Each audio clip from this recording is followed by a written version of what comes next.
And Brenna, you've all met me. So, oh yeah, and you've all met me. I'm the service year advisor. I'm gonna try not to do a lot of talking on this call because we want to hear from Corps members today. And I appreciate you all being here and spending extra time with us and taking that time out of your day. So I will pass it over to you. All right. Well, hi, everyone. My name's Chloe, and I am currently serving at Compass Academy. I'm a first-year AmeriCorps member. The content that I serve at is 8th grade science. For a while, I was doing 7th grade reading and math intervention as well, but now I've transitioned to just 8th grade science. That proved to be kind of a lot, so I'm glad to have like a lower caseload at this point. And I graduated from University of Denver. So I've been in Denver for about 5 years now. And I'm originally from Wisconsin, Cedarburg, Wisconsin. It's like right around the Milwaukee area. So my favorite places to eat in Denver, I just listed a few. I have so many though. So if anybody ever needs a list of recommendations, I have a crazy master list. I love Sushi Den, which is on Pearl Street in the Platt Park area. Softa, which is in the Source Hotel in Rhino, and then Subculture, which is in the Cap Hill area. It's like right by the Capitol building. It's a super, super good sub shop. Cannot recommend that one hard enough. And then my favorite things to do in Denver are to try out different cafes and happy hours all around. Denver has like such a great craft coffee scene. I used to be a barista out here, so that's one of the things that I really love doing. And outside, I like to go hiking and go to the Pearl Street and Highlands farmers markets. I used to work at those as well. So I can safely say those two are the best ones, even though there's farmers markets all over Denver. And then my LACY plan, which for you guys who are kind of new, City Year has a ton of acronyms. LACY means life after City Year. I'm going to be a paralegal at the Brocksterman, Alex, and McFarland family law firm.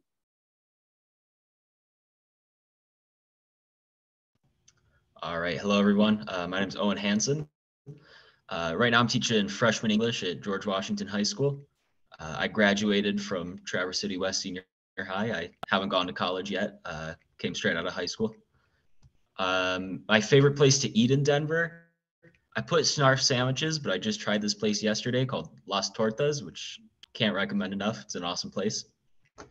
And best things to do in Denver, I love to kind of go around finding like little local bookstores, and I'm also a big fan of local cafes.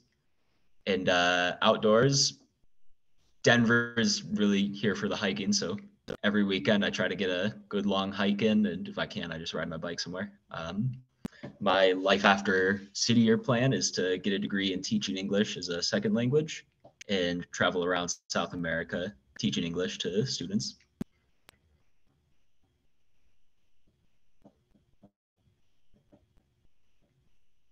And Brittany's running late. She is going to join us, but we can move forward and come back to her.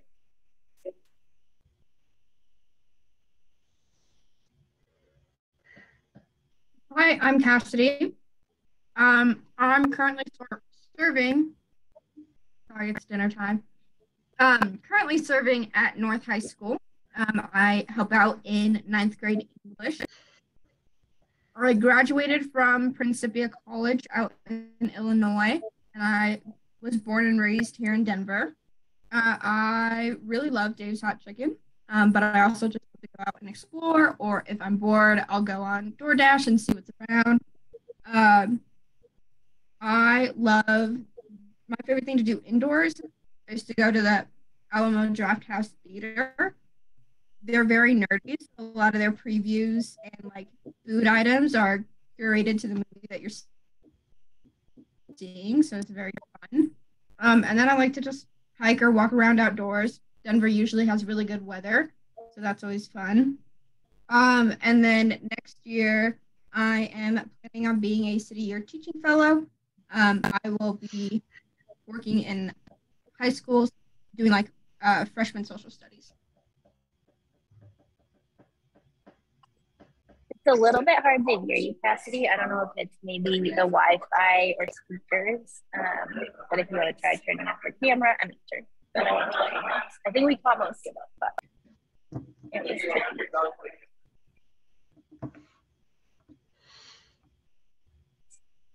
So these were going to be the questions that we would start with, just for you all to kind of give an overview of what your year in service has been like. And then we will pass it over to our incoming folks for them to ask questions to you all. And whenever Brittany is able to join us, we can just pop back to her, let her introduce herself, and go over her day-to-day schedule. But I think since there's only 4 of you, we probably have time for everybody. So can you just give us an example of kind of what your daily schedule is like? How do you start and end your day? Average start and end time. You don't have to give minute per minute for every class period, but just like what's an overview of your day today? So I can start us off. Compass is an interesting school. It's a middle school and it's located within Lincoln High School. And we have a city or team serving at Lincoln as well. And so Compass and Lincoln, first thing in the morning, will circle together. We do like a first circle where you just sort of like everyone meets and shares. And if anyone has any announcements, like it's a really good time to just catch up on what's happening that day or what's happening that week. And then we'll all kind of like branch off into our own separate schools within the building. So moving on from that, typically Cityr will do a morning greeting for the kids. That's one of the things that we believe in, is like greeting all the kids with a smile, greeting them by name. So we will typically stand like somewhere at or close to the doors, welcoming the kids in for the day. And then once that's over, typically you'll start actually going into your classes and stuff. Just like teachers, for the most part, at least at Compass, this is how it works. We do get like planning periods as well. Basically, whatever blocks your partner teacher has off, you also have off. And if it happens to be a day with professional development after school, you'll also attend those meetings. Those are really valuable, like grade level meetings and stuff. You kind of get to learn more about the curriculum, learn more about what different actions teachers are trying with students, so that you can provide your insight and better help them. And then on days where there's not professional development, you are either free to work on whatever you need to work on, or we also have ELT programs, which is our after school program. So with Compasses, we kind of just hang out, because Compass is a school that doesn't really believe in homework. So the kids don't have much tutoring that we can really help them with. But I know that looks very different for a lot of other schools. Like probably Cassidy or Owen could tell you that their ELT functions as more of a tutoring space. So it just sort of depends what school you get placed at, what that is going to look like.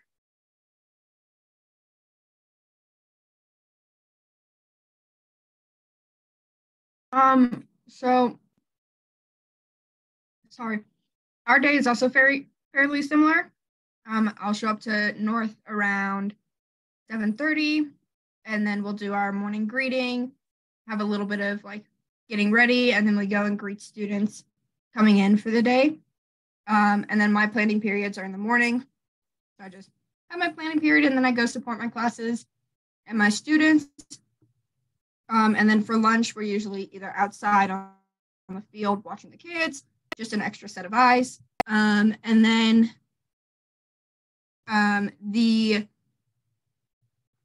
our ELT for the first semester, students weren't allowed to be in school after 4 o'clock. So we did an online ELT, or extended learning time. And that was sort of successful, sort of not successful. And then now we're allowed to have students in after 4 o'clock. So we will usually help them with like major assignments that's going on. They don't really have a lot of homework or they don't have homework in English if their homework is only like, you didn't finish this in class, so you have to finish it now. But we'll support them with like major assignments and essays. We'll help with the editing process, the thinking through process. And reading comprehension and other skills like that.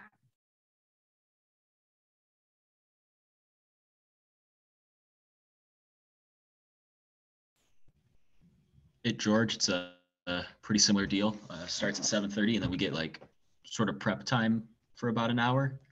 Then we do a morning greeting. Here at George, we have to check students' IDs as they come in, so we kind of assist with that. But we make it fun, like we play music and play little games with the students as they come in and things. Yeah, then we go, I have first hour prep period, all the English city years do, so we kind of just get whatever we got to get done for the day then. Then we go into classes to support. I do a lot of small group work, so I'll usually go up and then take like a group of 6 or 7 kids down to the city year room, and then we'll just work through whatever English lesson is planned for the day.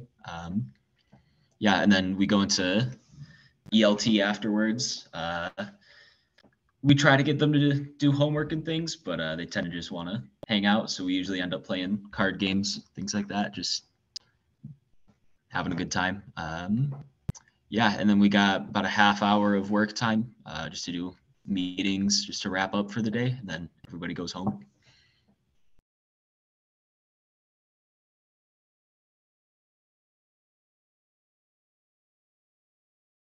Sorry, I'm just going to take us back to Brittany's slide. She's here now, isn't she, Brenna? Yeah, perfect. She is, thank you. And then after we do Brittany's intro and her kind of day in life, you don't have to keep sharing if you don't want, and I can questions each time. But I wanted people to be able to kind of get a picture of who you all were.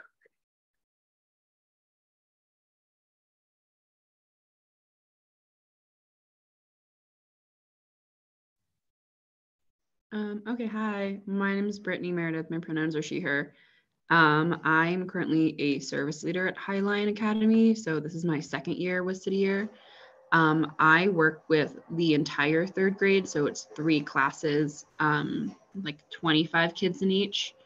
I graduated from the University of Colorado, Denver with my bachelor in public health. I'm originally from Denver. My favorite place to eat in Denver is Denver Biscuit Company. It has the best breakfast in the entire world, if you ask me. My favorite things to do in Denver would be reading and like coloring books if I'm inside. If I'm outdoors, I really like to tan at the park and go on picnics and farmers markets. And my Lacey plan, hopefully, is a youth development specialist with the Boys and Girls Club of Metro Denver.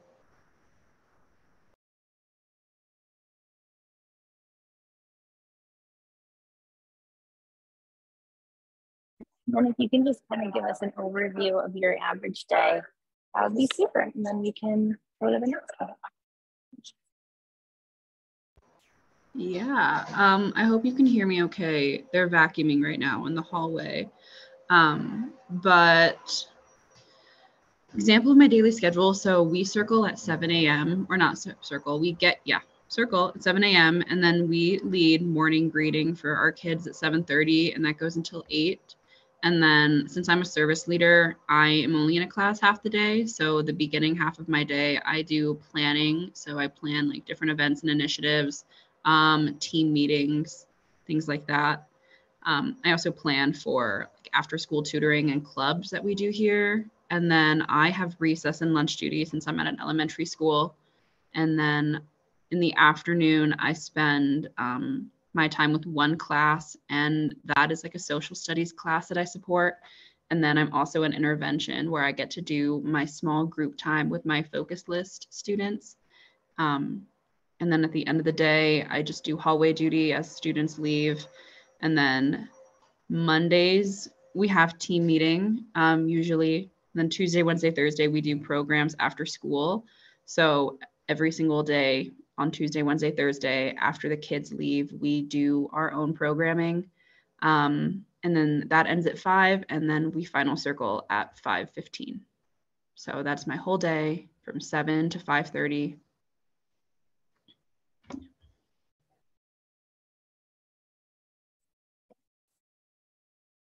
And then we do have some people that wanted to come that weren't able to. So I know for some of these housing questions and stuff, a lot of the folks that did join are already local, but I'm still going to ask all of these questions anyway, just so that if folks didn't get to join, they can still kind of hear your answers. But we'll start with budgeting. So what budgeting tips do any of you have about living on the stipend, and what has that been like?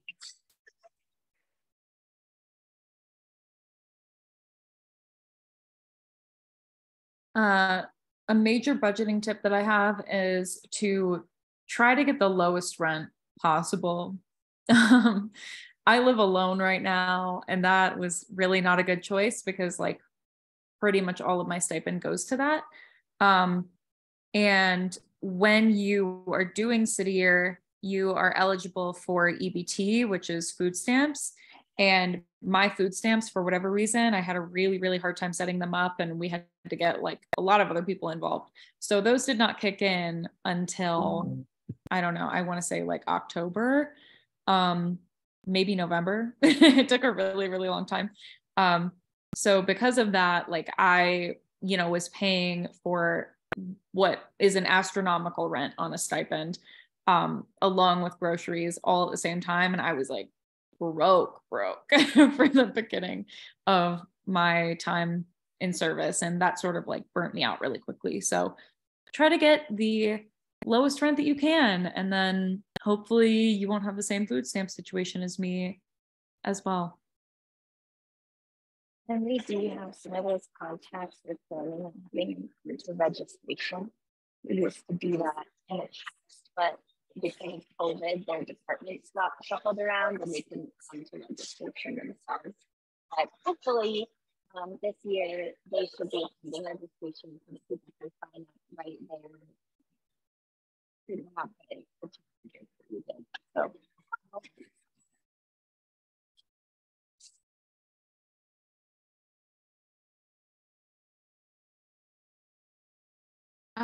For me, it's along the similar lines, and this kind of goes into the next question as well. I'm currently living with my parents, which means I don't pay rent, so that's been very, very helpful.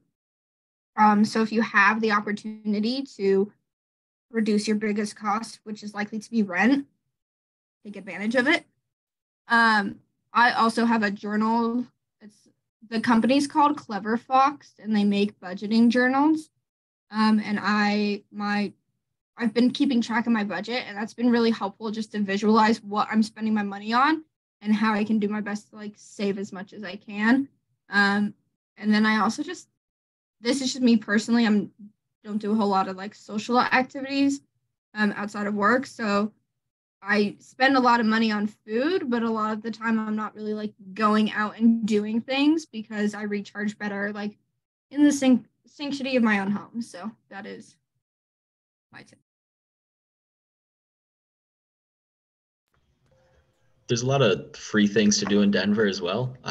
Like I know when it's warm out, at least there's like free jazz nights in City Park. There's a lot of like hiking trails around. One thing that I like to do is I'll just go all out with food one night, like on a Friday or something, instead of going out to eat, like and friends over and just everybody cook something. And then once you get set up with your EBT, that's like the same thing as going out for a night for free. So just find all the fun free things to do around town.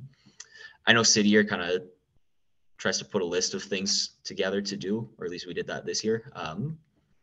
So yeah, just really lean into that if you're looking for entertainment. One thing that I also forgot is with the EBT card that you'll get, you get like free or $1 entry to a lot of really cool things around Denver. So I live like right next to the Botanic Gardens, and I have $1 entry because that's what you get. And it's typically like $15. So you are saving a lot of money. They do that for the zoo. They do that for like a ton of museums in Denver. So all you really have to do is like a quick Google just to see what all of your options are. But yeah, ton of things that would normally cost you some kind of admission are all either free or $1. Circling back to the EBT thing, I basically don't eat out at all because of EBT. So I would just say really like lean into cooking, maybe start your chef era, whatever that looks like for you. I also don't cook that much during the week. And so I really live off of frozen, like Trader Joe's mac and cheese, but you can also buy that on EBT. So I would say just stocking up, because days are really long. And if you don't eat, like you'll be feeling it by the end of the day. Also, one of my like toxic traits is I go to the movies way too often. And if you go to specific movie theaters on Tuesdays, it's like $5 tickets. So if you like the movies, I would recommend going on Tuesdays, just because it's like a little self-care thing. And I also get to look forward to it every single week.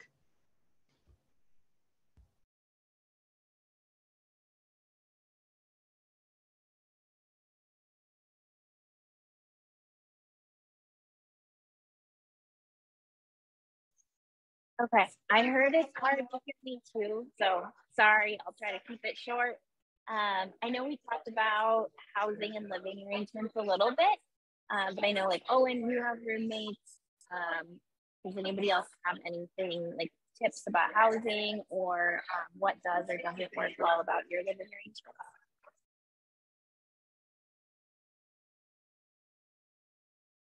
I would say if you can, wait until you find out what school you're going to be serving at to sign a lease. I don't know how exactly they're doing school assignments this year. I know that in the past, up until this year, they've done like during base camp, you find out. So then that would be impossible. But for us, we actually found out like about a month before.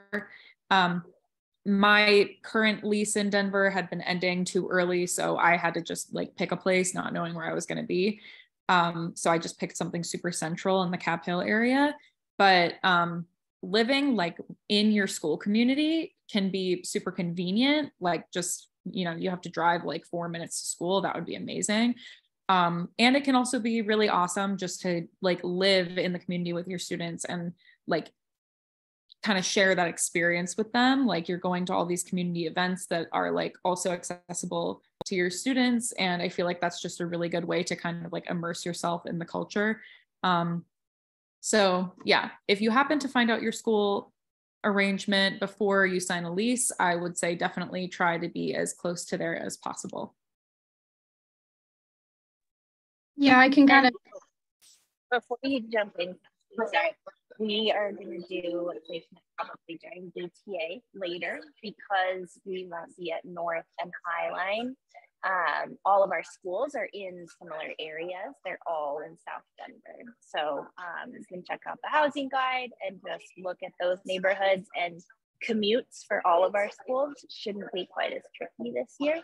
So there's specific neighborhoods to focus on. So you'll be close to most of them no matter what.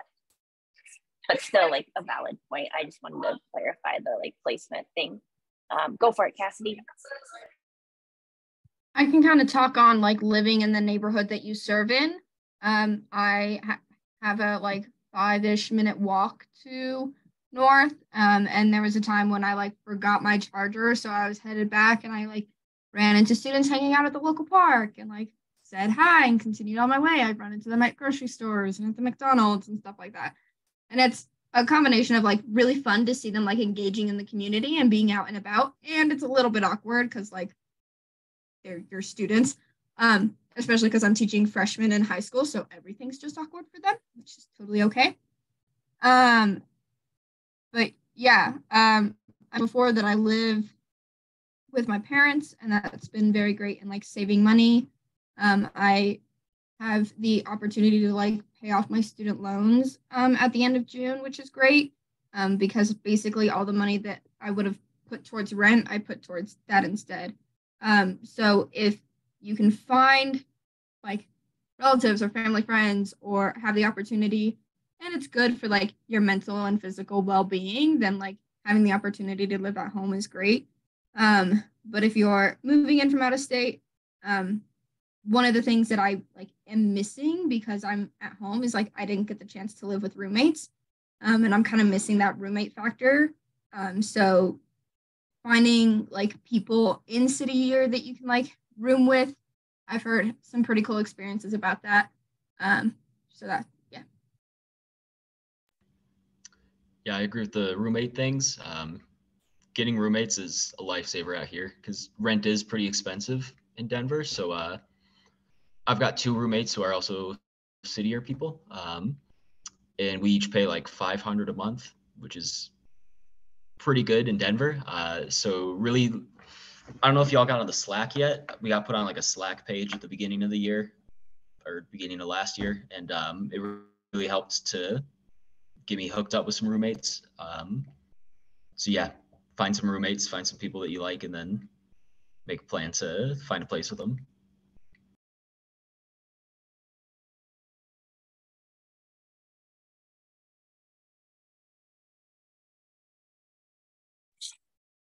No. Oh, did you use like a roommate survey or anything, or did you just reach out to people in the group? How did you find your roommates?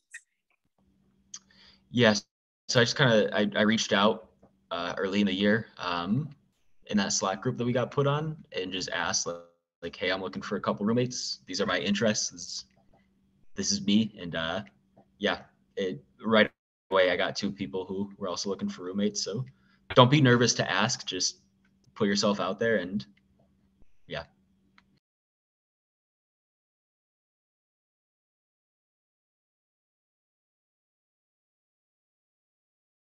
Thanks, Owen. I think people have been a little nervous about putting themselves out there, but that's what you got to do. So I love to hear that.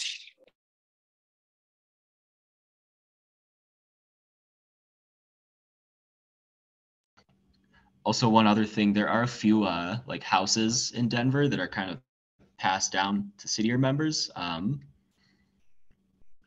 All that information was in the Slack. I know there's like a duplex and some house somewhere that somebody rents out. So look out for those because it's really like the application process is really easy because it's kind of just, are you doing cityer?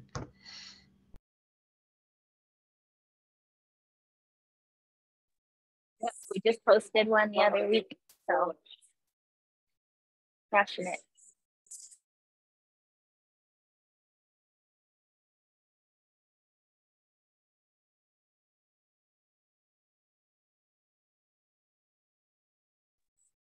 We can move on to the next ones and then we'll pass it over to people, incoming folks, to ask questions of you all. You can answer one of these, both of these, but looking at the last ones, like what are some of your favorite memories, or like what really surprised you? What was different from what you expected that you wish you knew before you got here?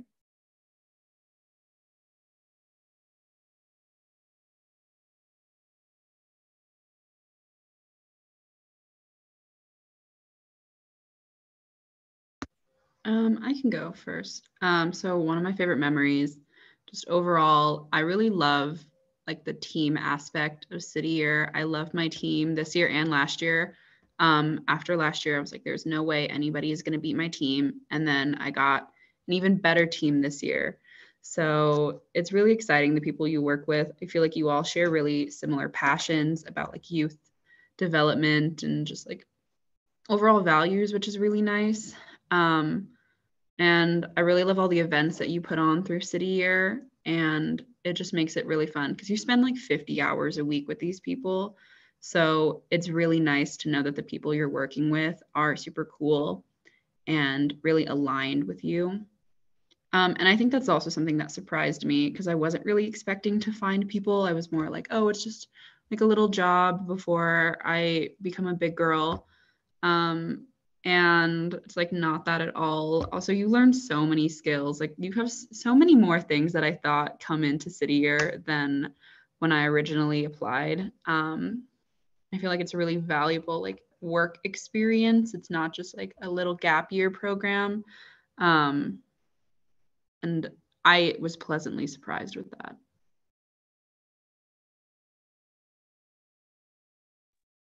I agree. I've learned a lot more than what I thought I would. Like I definitely knew that I was going to learn a lot, especially with like being in a classroom and working with students. But I've learned so much about like diversity, equity, inclusivity, and belonging, those 4 categories, and so much more about like myself and how I identify, and also how that's interpreted by the world around me. And that's given me a lot of insight into the world around me and myself, which has been really, really cool to like learn and see. And then it's also just helped me kind of like follow my passions and really make connections. City Year has a ton of connections throughout Denver public schools and throughout teaching in general. So with that, I've been able to like make connections with an organization called the New Politics Academy or New Political Academy. And they had a really fascinating like 5-week program that I was able to participate in and learn a lot from. I also have made connection with like Denver Family Leads, and they're very passionate about education and getting people like families involved in education. And I absolutely adore that organization now and learned a ton from their workshop. They also gave me an $150 stipend for participating in their program, which was nice.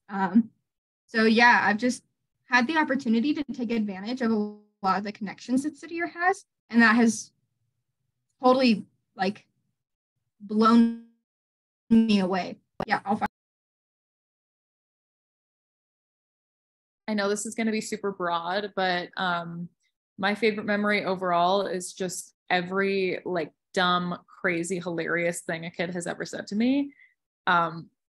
No matter what grade level you're teaching, no matter what age group, like these kids say the funniest things. And the biggest piece of advice that I can give you is just to keep a running like note on your phone of just everything that everyone says, because it is hilarious to look back on. Like me and my team will open up our phones and we'll just read stuff that kids have said to us that day because we think it's like the funniest thing in the world.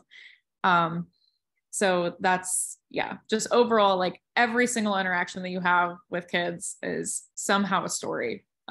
So without getting too specific, that's my favorite thing. And then just echoing like that networking aspect, it's super, super valuable. City Year has a mentoring program. We do like one-on-one mentors. You get partnered with one towards the beginning of the year.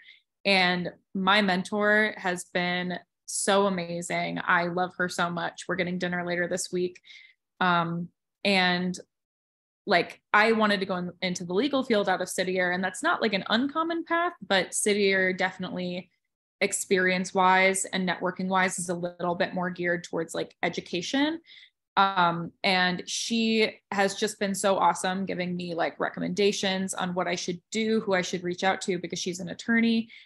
She's like invited me to a bunch of the Women's Bar Association events. So yeah, just like awesome memories from my whole mentor experience. City Year does a really good job of trying to pair you with somebody who's going to be really helpful for you.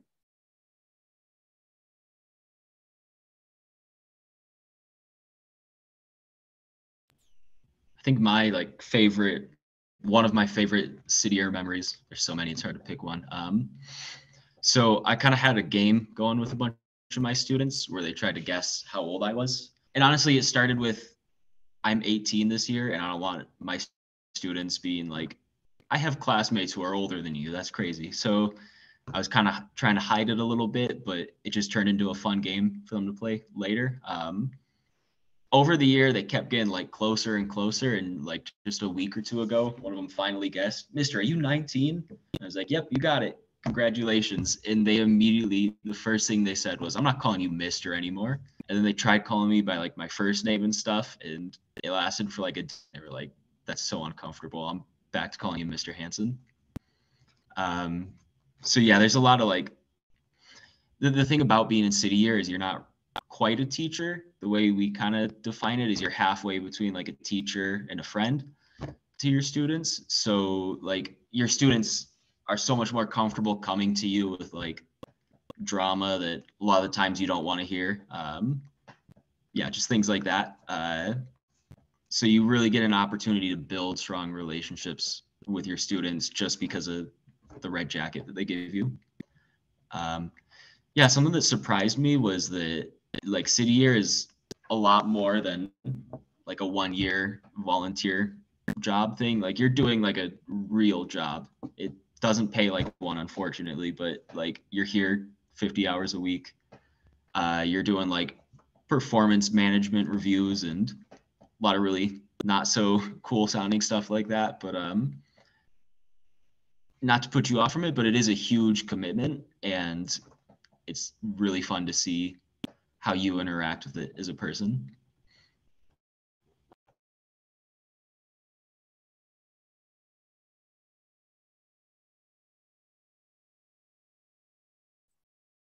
Thank you all. I have one other question if we have time, but for the folks that were able to join us, especially if you're relocating, do you have questions for the panelists that you're wondering about?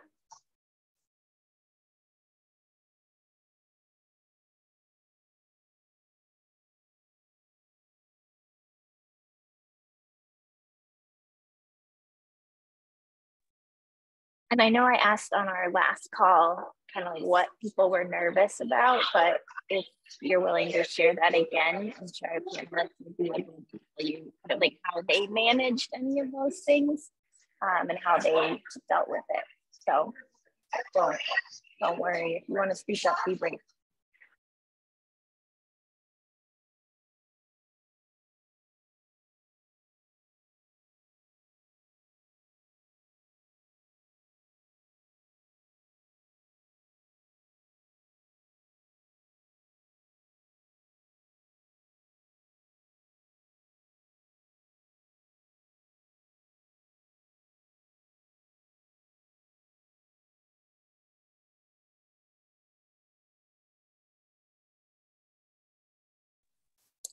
I have a quick question. Sorry, I was a little bit late to the meeting, but I guess just like what made you guys want to get into CDR, and yeah, that was the only question. Sorry.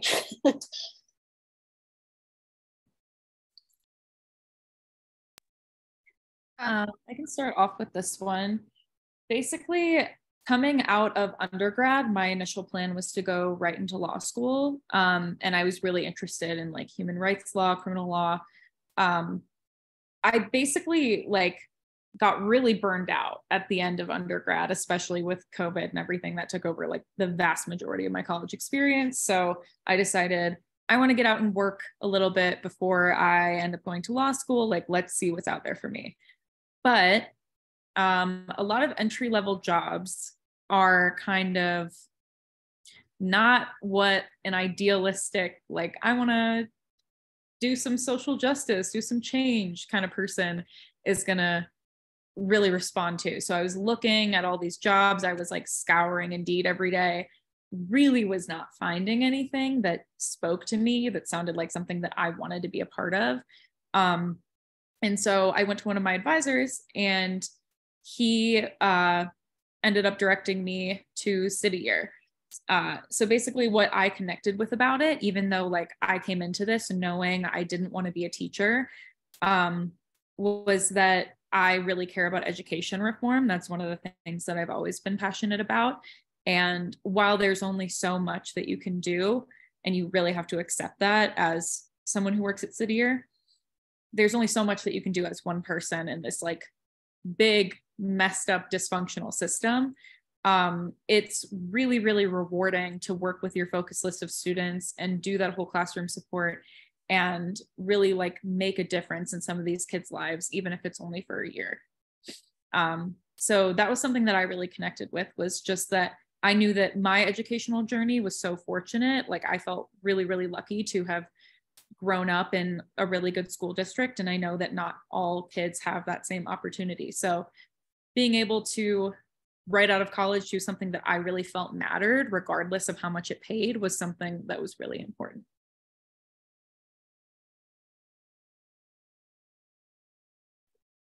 I graduated with a Bachelor of Arts in Political Science and Education, and have a really big, I'm very passionate about educational policy and similar to Chloe like education reform. So I got an email from, it was either Handshake or LinkedIn, reminding me that like city year was an option because I had city year in my middle school. So I reached out and applied because it was a great opportunity to give back to a program that provided me with a lot of support in middle school. And also I was very passionate about education and wanted to get into the field. I kind of want to move into like an educational policy side of things, so working more on like the political side of things, but I really wanted to have experience in the classroom because I should have experience in the thing that I write policy about. So I wanted that hands-on experience, and City Year gave me a great opportunity to do that and to continue to do that.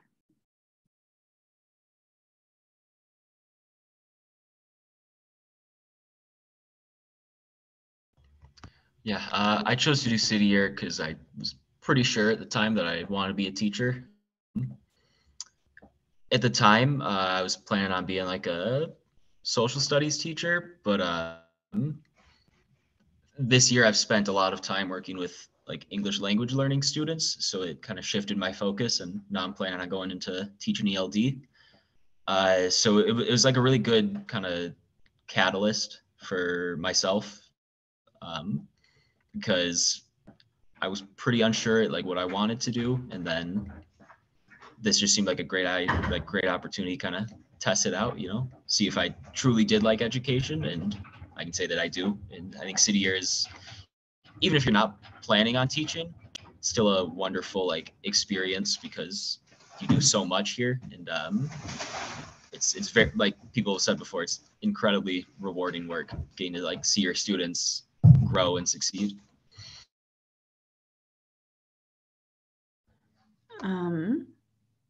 Sorry. Yeah, I graduated back in 2020. And so at the time that I graduated, there were not many jobs. And I knew in 2020 when I graduated that I wanted to work in the public sector. But the issue with the public sector is at that time, a lot of things were like shutting down or closing. So I graduated with my bachelor's in public health, and I was trying to find tons of nonprofits because that was kind of the route that I decided I wanted to go. I wanted to work specifically with youth of color, and a lot of the organizations that I was finding were not operating at the time. So then I heard about City Year through Handshake, and I gave them like an informational call to see what was going on. And I realized it was something that was really aligned with my values, and also was focused on community health and being in like that public health degree space. It was really cool to see a nonprofit that like focused youth voices, because even though we work with children, like we still are youth in a sense. We're like 18 to 25. So it was really exciting to see young people working with other young people. And I joined City Year to kind of get more of that nonprofit experience also, because it was something I felt like I was missing on my resume as I was applying to jobs. Like I had my degree, but I didn't have anything to speak to in terms of nonprofit work. So joined City Year, stayed for a second year, as you can see. And I don't think there are any service leaders next year. However, I think being a service leader is really, really awesome, and it's a great leadership opportunity if you take advantage of it as a leadership opportunity. And yeah, so now I feel like I'm really prepared as a grown-up to go into the world.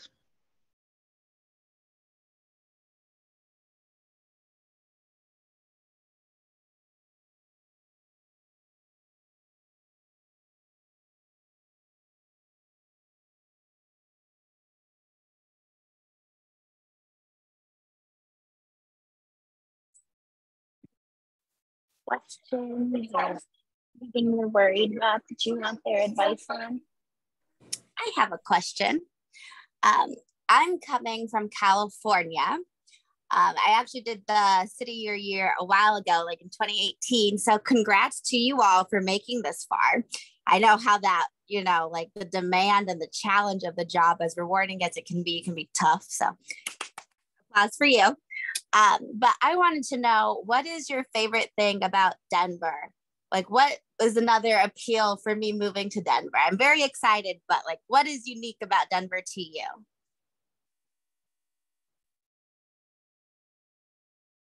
I hate to break it to you, Shalise, but you are really going to miss the water. I grew up on the Great Lakes. I know that's not the same as the ocean, but everyone that I've met from California who comes here really misses the water. However, you get to trade those for mountains. So if you happen to be a skier, a snowboarder, or you just love a beautiful mountain view, tons of beautiful mountain towns are literally just like 35 to an hour away from Denver. So one of my favorite things to do to kind of escape city or like escape the work week and whatever is to go and do a little mountain weekend.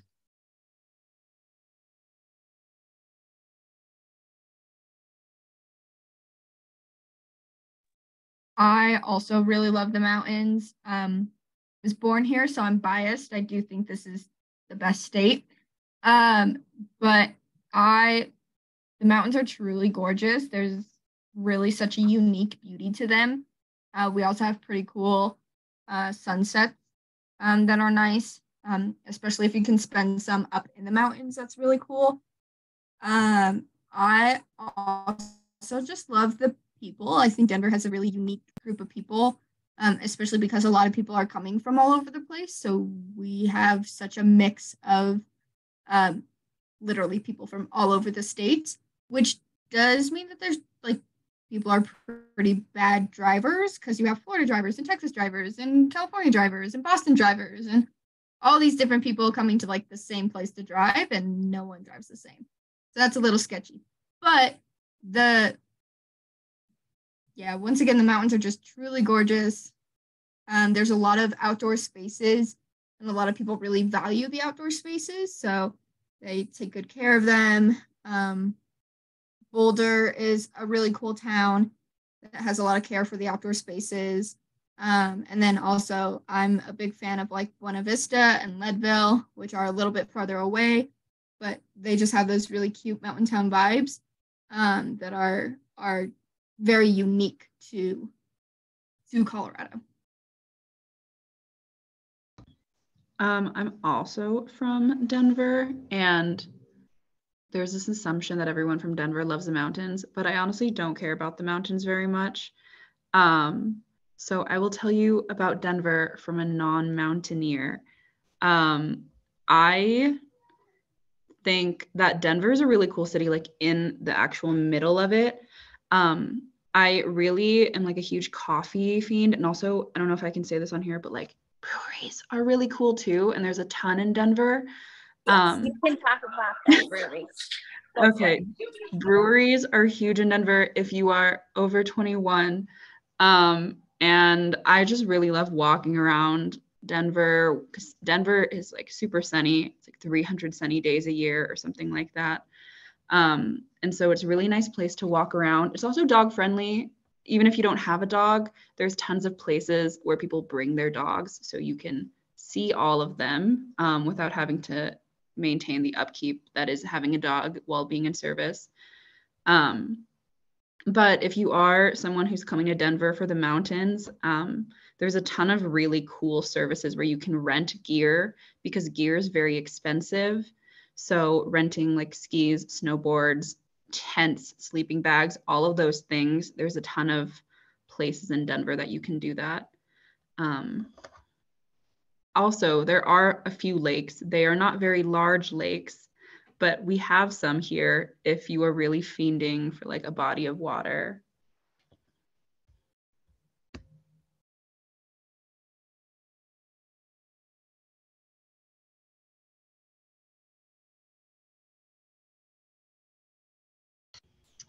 There's like a lot to do in Denver. Like honestly, you can get a taste of whatever you want. Like a lot of live music comes here. Like there's Red Rocks, of course, and then a whole bunch of other bands that come to other venues. So live music, pretty much every kind of food in the world. One of my favorite things to do is go try different Indian places. So yeah, like it's a very diverse scene. So I think it'll be a challenge to get bored here. I want to touch on the diversity a little bit too. I live right on Federal, so which is a large street here. And if you go down one direction, there's a large Latin America and Mexican population. And then if you go down the other way, there's a large Vietnamese and Asian population. And then right in my neighborhood, there's a bunch of restaurants right next to each other. And you have your sushi restaurant, a ramen cup restaurant, a couple different Thai places, or a couple different ramen places. And then you have like a Chipotle and a couple different pizzas places right there. So there's like a huge diverse food scene here. And that's very, very fun.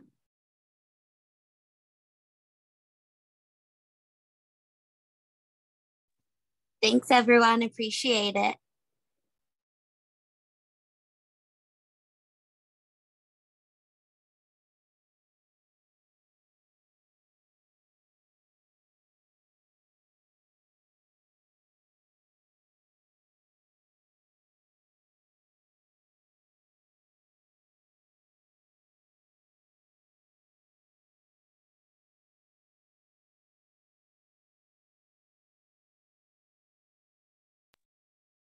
Any other questions?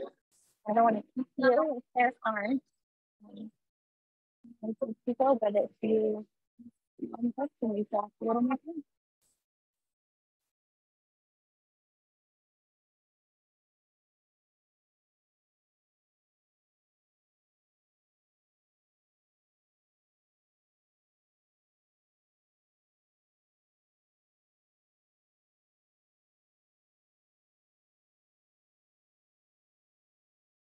I'm going to stop the recording, but feel free if you think of something, jump in here.